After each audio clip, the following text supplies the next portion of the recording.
We can talk about all the problems facing the Orlando Magic, but none of them matter until we fix the big one. And that big one is the game today on Locked On Magic.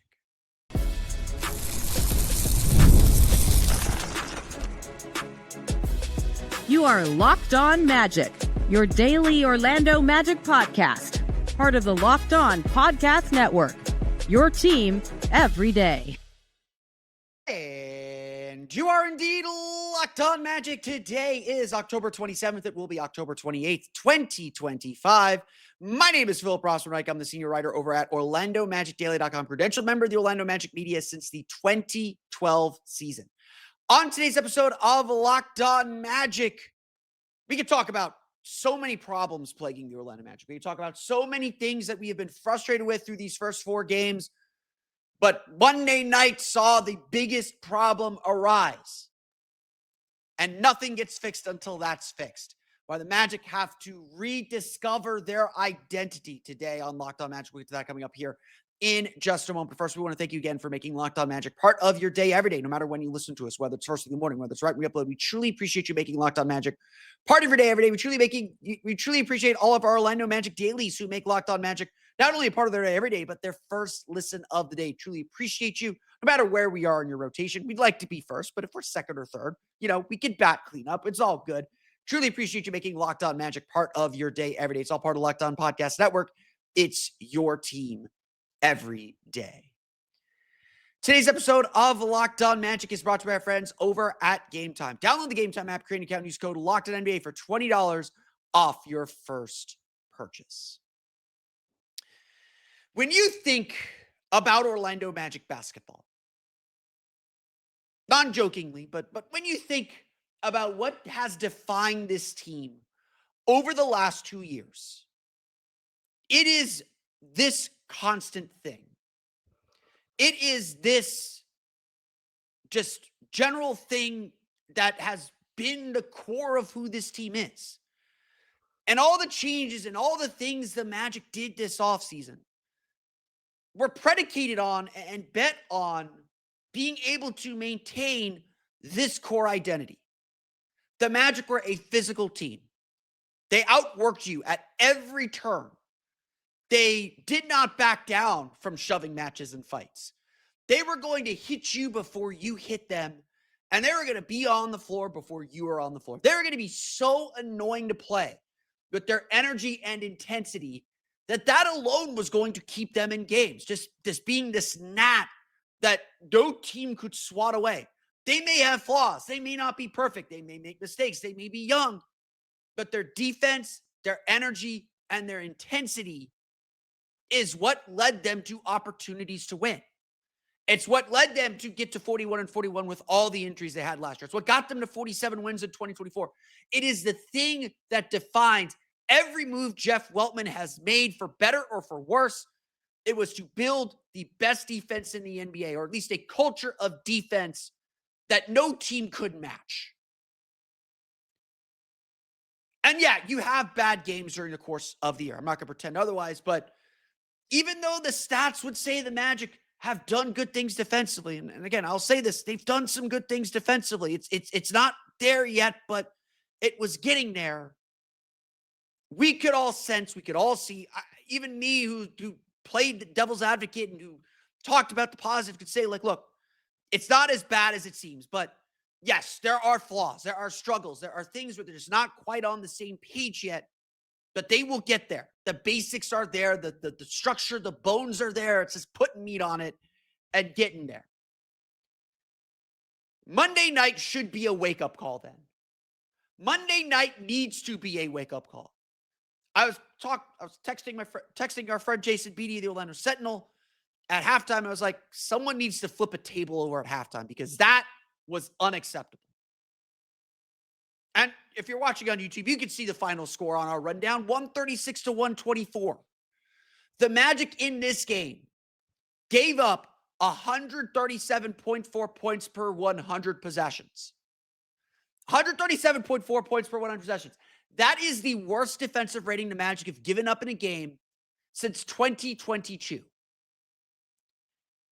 against the Brooklyn Nets. And if you're a longtime listener of this pod or longtime watcher of the Magic, you could probably guess which game that was in March of 2022.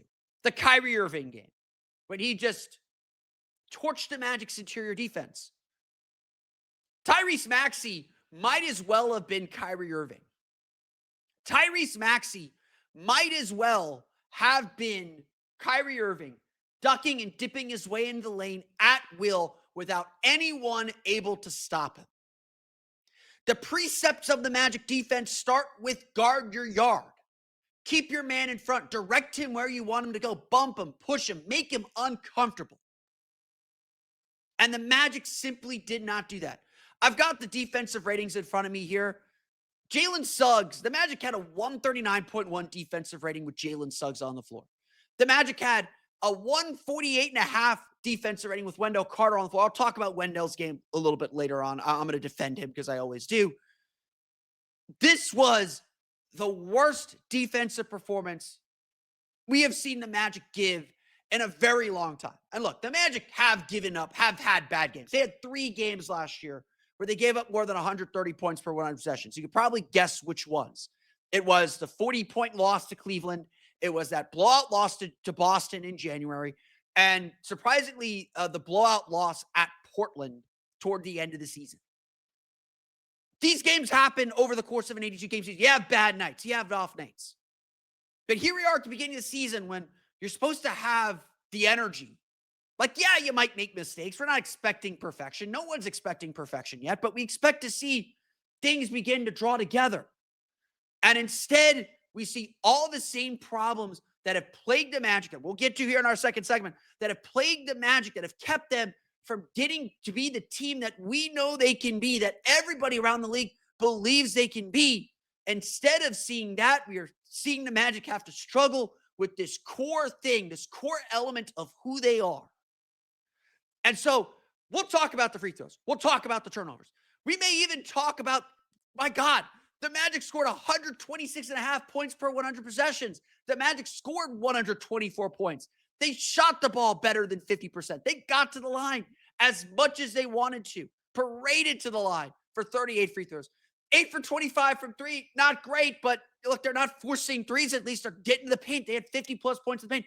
They did so many things that we've been begging them to do. And sure, the shooting may not be where we want it to be quite yet. And three-point shooting was a factor in this game and why Philadelphia was able to kind of race ahead and keep the Magic at arm's length.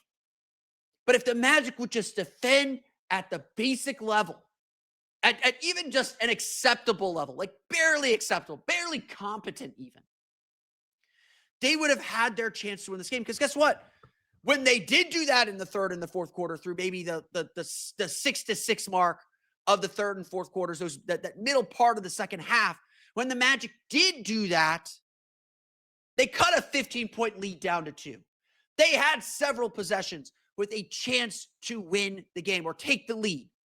Once again, the Magic showed us they are talented enough, they are good enough that when they lock down, they can be a devastating force on both ends of the court. What is as frustrating as anything about this game, about the Chicago game, about the Atlanta game, about the 3 losses the Magic have this season, it's that they've shown us for pretty long stretches exactly who we thought they were. Cue up the Dennis screen. They are who we thought they were. This team is who we thought they were. This team is who we think they are, but not nearly long enough. Not yet, at least. Maybe it'll come together. Maybe it'll happen. It should happen. It'll get better. It won't be this bad.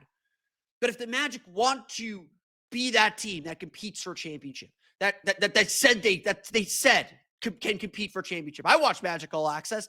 They said that before they came out. Jamal Mosley said that to this team before they came out to talk to us on Media Day. They believe they can win a championship this year. They're going to hold themselves to that standard. If they're going to hold themselves to that standard, they need to start playing like it. No more of this listless defense where it's devastating for maybe 4 or 5 minutes, but then they give away a foul or they give away a possession or they give away a turnover that leads to a transition opportunity. Or certainly not like this where Tyrese Maxey and VJ Edgecombe just live in the paint, doing whatever they want and forcing the Magic to twist and turn their defense into something that is unrecognizable, to something that, as Franz Wagner put it after Saturday's game, is on its back foot and not dictating the terms of engagement.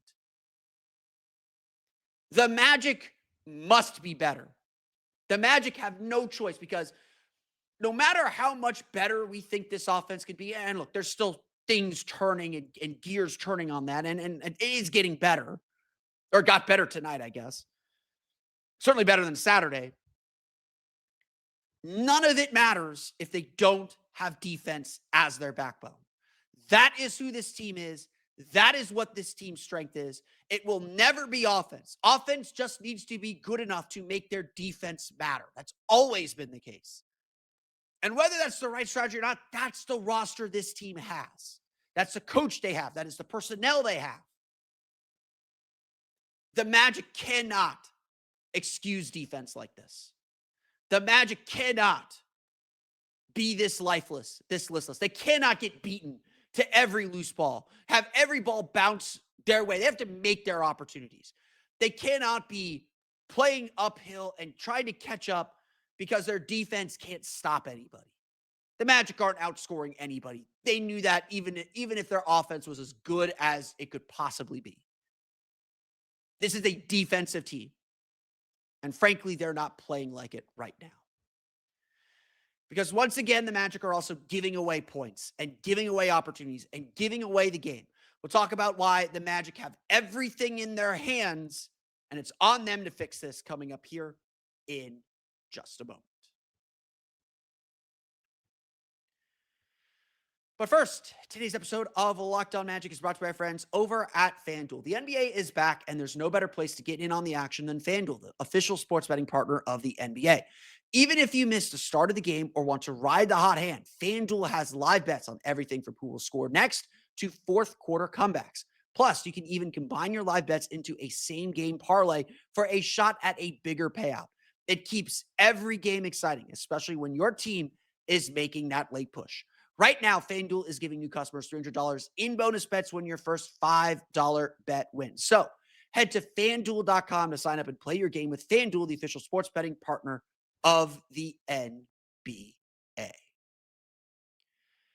Today's episode of Locked On Magic is also brought to you by our friends over at Game Time. Basketball season is officially here, and nothing beats being in the arena for those opening games. But let's be real, getting tickets can be a total headache.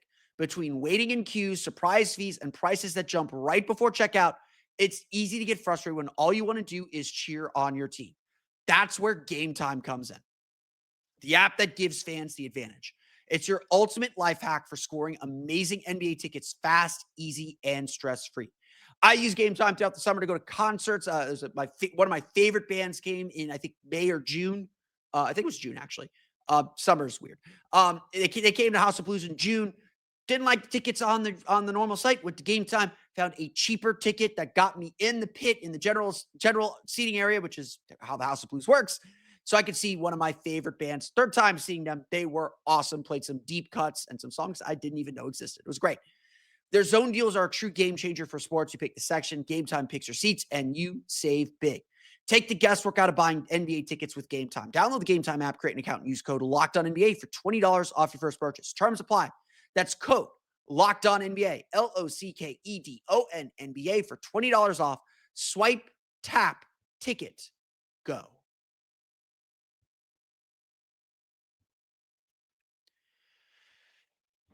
This is frustrating. Again, I think you said that word a million times. Saturday night, sorry, I said it Friday night. This is frustrating. And talking to players after the game Saturday, listening to Dez again after Monday's game in Philadelphia, it's frustrating that it's not happening instantly. And I do agree, and we'll talk about this tomorrow, I think. I do agree with them that you got to take a little breather. You got to take a deep breath. You got to just kind of find your center again. The pieces of the puzzle are all there. And look, I'm an optimist. I'm going to keep saying this.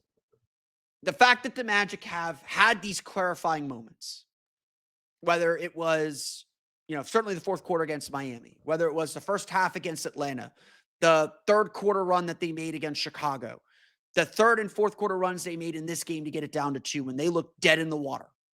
The fact that they can do those and very, very suddenly turn these into games that they can win. The Magic, as much as the Magic have struggled, they could easily be 4-0. Like 3-1 when you wouldn't be crazy, I mean, maybe I am crazy for saying that, but what's as frustrating is, and certainly this game was frustrating because we know the Magic can play great defense. They played great defense for like 5 minutes, like devastatingly great defense. And all of a sudden you could feel the energy and you could see, oh, this is what happens. You contest a shot at the rim. Paolo gets the rebound. He's already out and running. He's got Desmond Bane on his left, Franz Wagner on his right. Like, who's stopping that? The Magic are, because they don't know how to run in trades. They don't know how to run fast breaks, but who's stopping that? When this team, the vision is so clear and we see hints of it. And again, it's still going to be about bringing it all together and making that permanent, making that the thing. But you got to get there. This team has got to get there. And the fact that those pieces of the puzzle aren't coming together, the fact that it seems it just takes one thing to knock this team completely off kilter, to go from this devastating force that could legitimately scare any team in the NBA into one that's just like, man, they're just, the pieces don't fit, or it's just something's not right, or rightfully questioning whether, questioning some bigger questions about this team. It's too early for me to address that like directly, because it's too early, but it's fair to ask those questions. What's frustrating is that so many of these issues are in their hands. They're the ones killing their own momentum. And again, all due respect to the Atlanta Hawks, who deserve to win that game, went out and took that game. All due respect to the Chicago Bulls, who went out and took that game. And all due respect to the Philadelphia 76ers, who took that game, who took this game tonight. The Magic are making such critical self-owns and self-mistakes. They're the ones beating themselves as much as these teams are taking advantage in beating them. The difference between the 3 teams that the Magic have lost to, and look, Miami, they stole that game. Orlando just as Orlando could easily be 4-0, in my opinion, they could easily be 0-4. The difference between winning and losing is really tiny, especially at this point in the season. But the difference between the teams that Magic have lost to is those teams know who they are. Atlanta didn't have Kristaps Porzingis. They were back to the roster they were last year. Trae Young knows who he is. That team knows its defense. And they played a masterful game plan to frustrate and bog down the Magic in that second half. The Chicago Bulls have been the same team for a year and a half now. They run a lot, play really fast-paced games, but they defend for whatever offensive shortcomings they might have. They get after you defensively. They speed you up. The Philadelphia 76ers, again, relatively new team. They're playing without Joel Embiid, but Nick Nurse has hit on who this team is going to be. They've got fast, small guards who are tough enough defensively to give them a chance, and they're going to bet that their fast guards can beat your bigger guards, or certainly in the Magic case, they're bigger forwards who are stuck guarding these smaller guards. That's why I don't like Franz Wagner playing the 2 very much. Their bet is that Tyrese Maxey, VJ Edgecombe, Quentin Grimes, Kelly Oubre are going to be faster than your players. Speed is everywhere in the league now, by the way. This is not just a Magic thing or a Heat thing. It's everybody's trying to play faster right now. That's where people see their advantages. And the Magic don't have that identity yet. They want to play faster. They want to play more fast breaks, but they're not that good at it yet.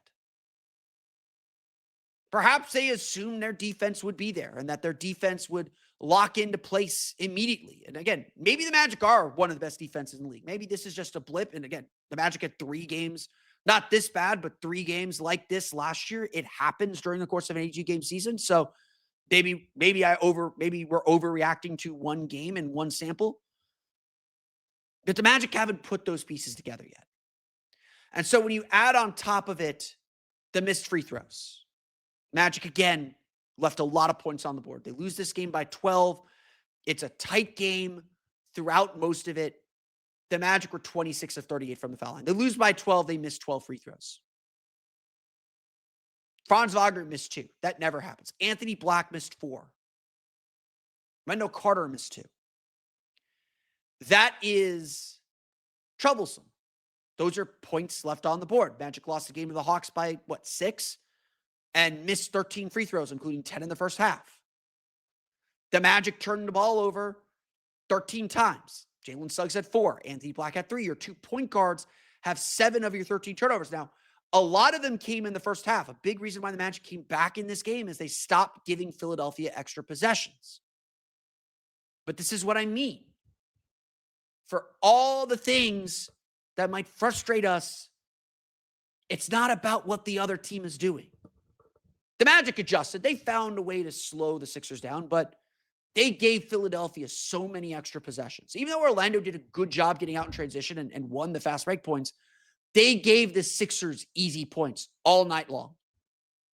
On top of that, with offensive rebounding, because Maxey was getting in the lane, forcing Carter to step up.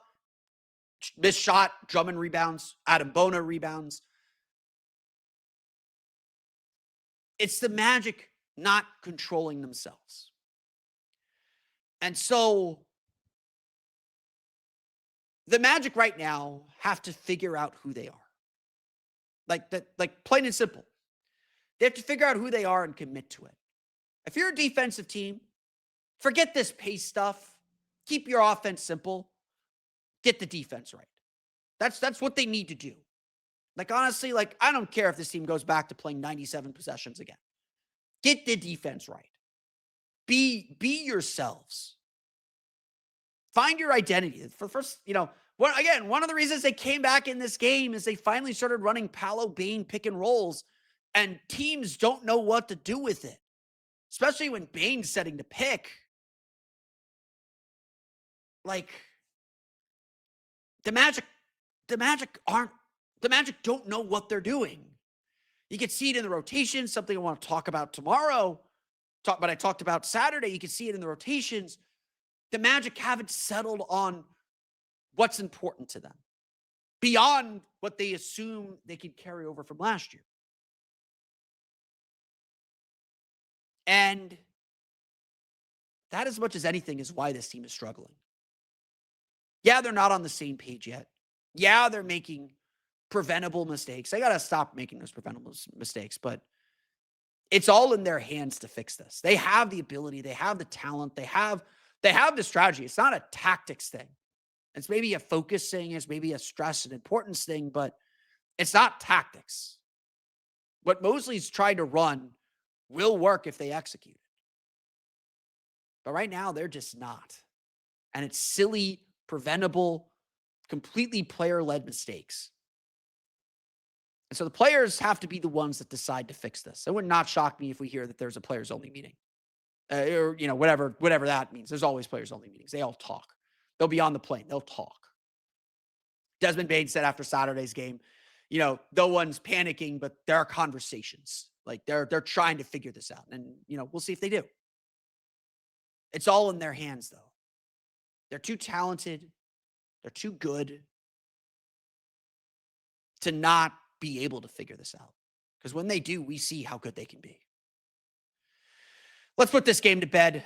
We'll go through the box score, talk a little bit about individual performances. We'll get to that coming up here in just a moment.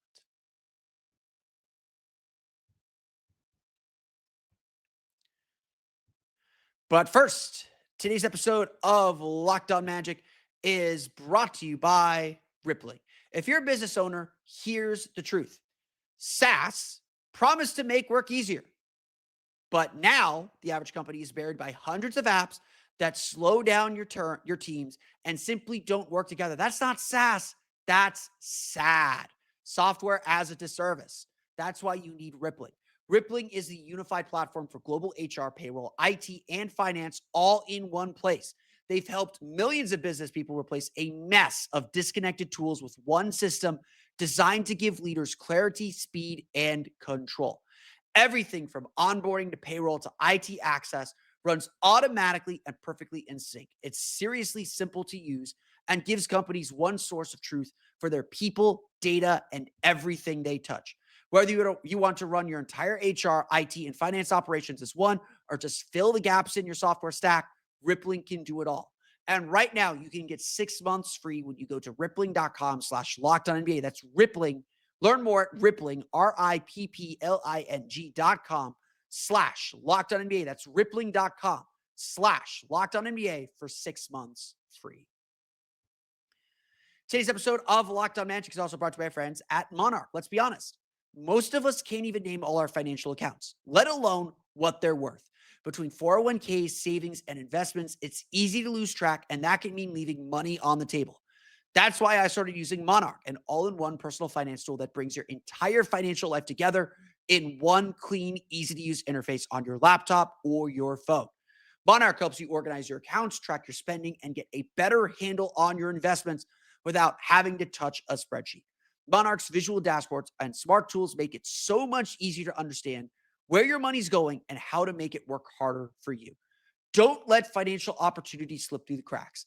Use code LOCKEDONNBA at monarch.com for 50% off your first year. That's monarch.com, code LOCKEDONNBA for half off your first year.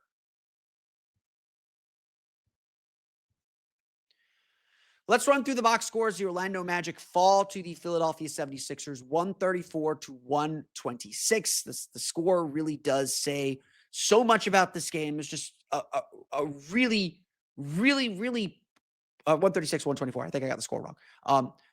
It was just a really poor defensive game. The Magic never really got their defense right. There was a lot of fast break opportunities that just came from the Magic trying to force stuff at the rim, getting their shot blocked, and that sparking fast breaks. There were a lot of bad bounces. And look, I want to give Philadelphia this credit. They made a lot of tough shots. There were a lot of shots that they made where the Magic were right there contesting like a Kelly Oubre 3 or a Quentin Grimes 3, and they got the shot off and they made it.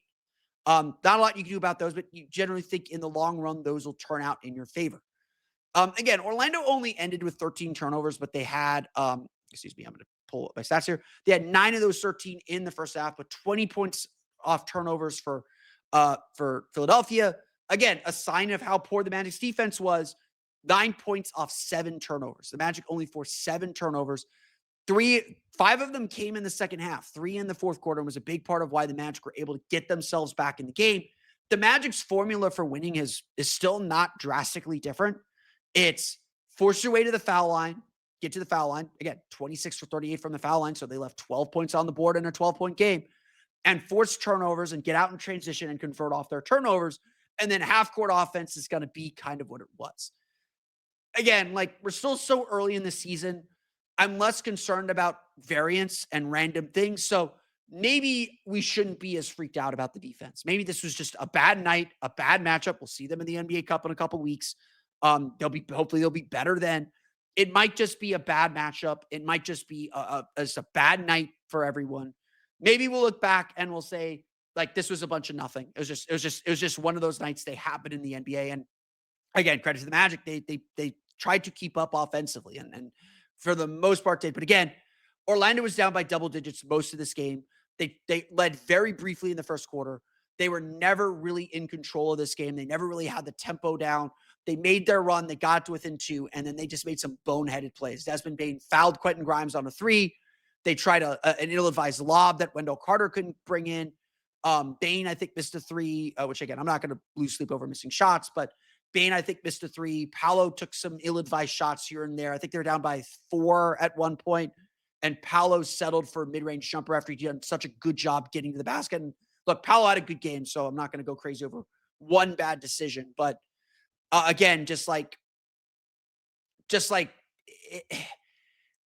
every time, like, the Magic were just climbing uphill. That's how I described the game against Chicago. This game was very much the same. The Magic were just climbing uphill the entire game.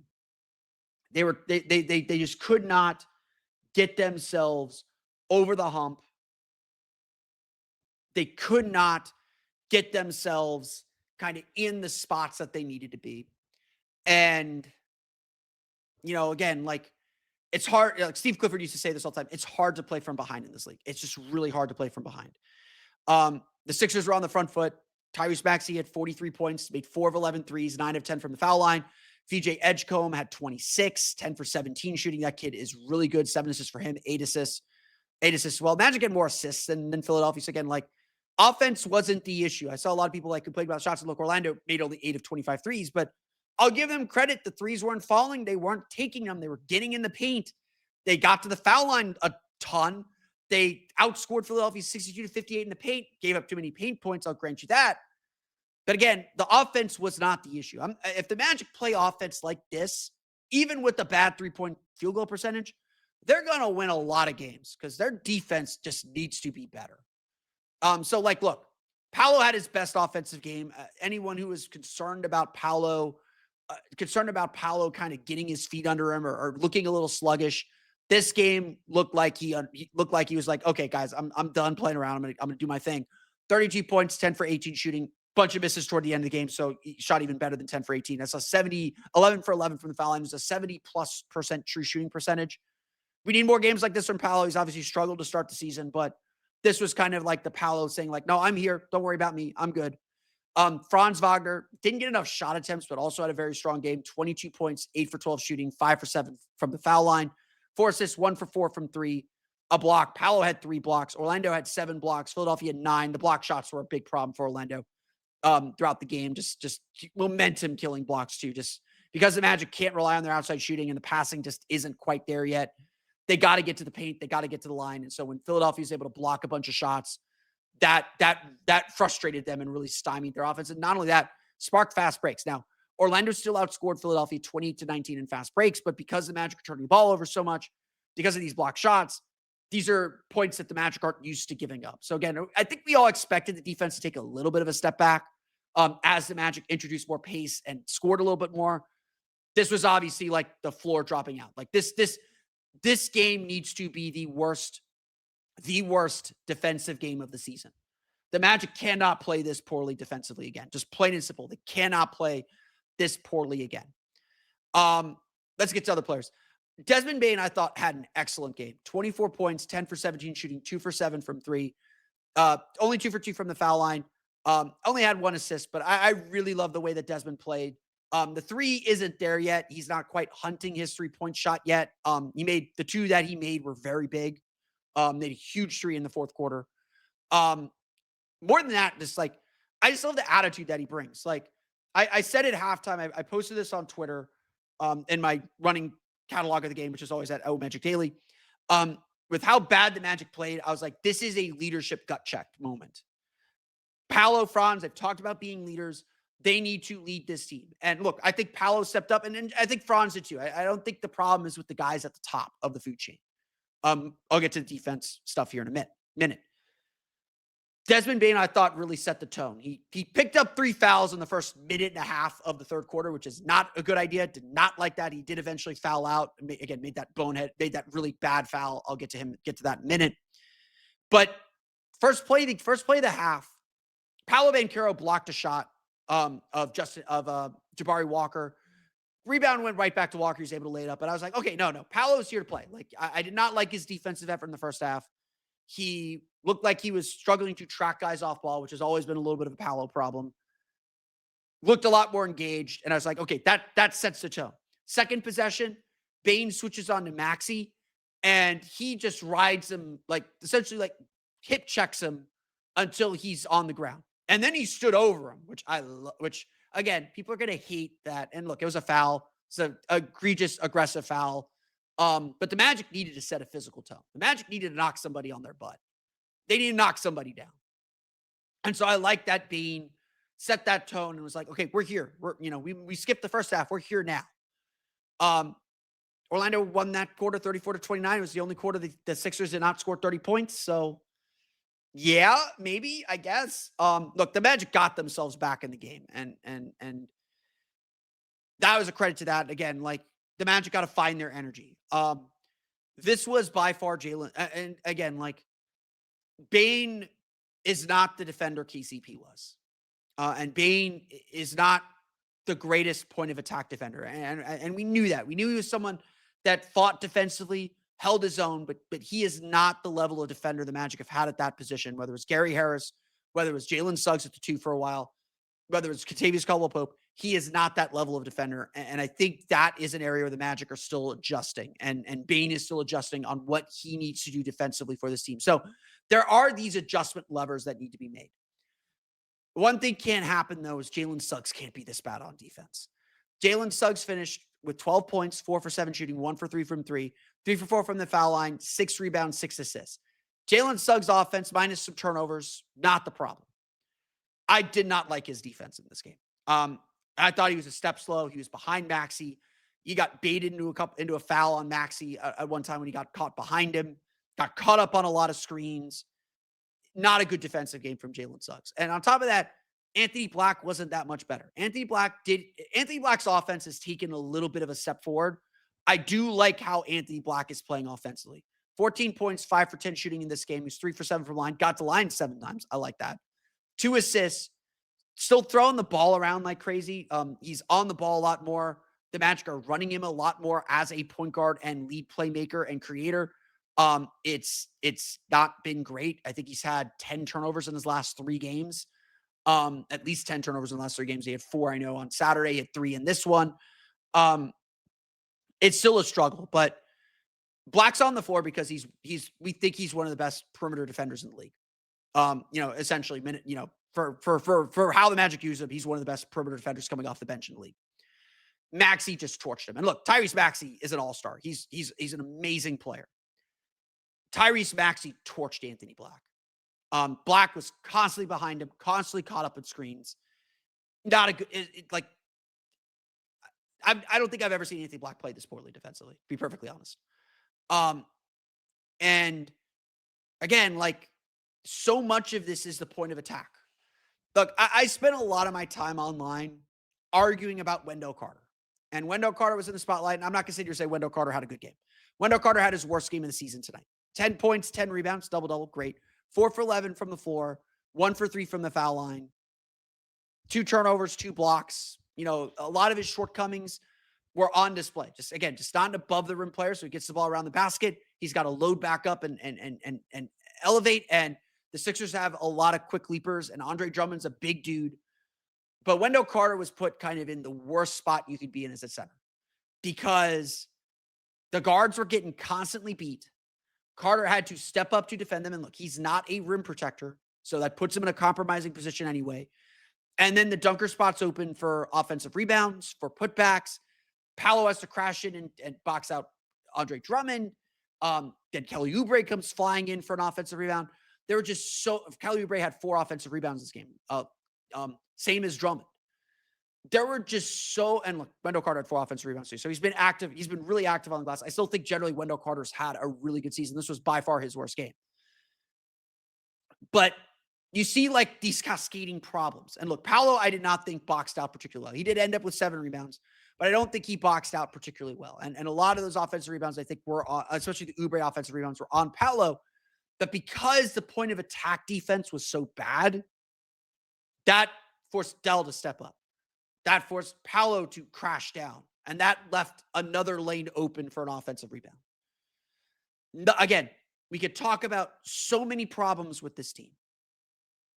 And the one we're not going to talk about today, the one we'll save for tomorrow, is about rotation questions. I want to rehash that because it's rough out there. Congrats to Noah Pender for his first basket. But Noah Pender shouldn't be playing right now. Like, love Noah to death. Like, they need a set rotation. Tristan da Silva played 14:54. Like, Tristan da Silva should be playing 20 minutes at this point.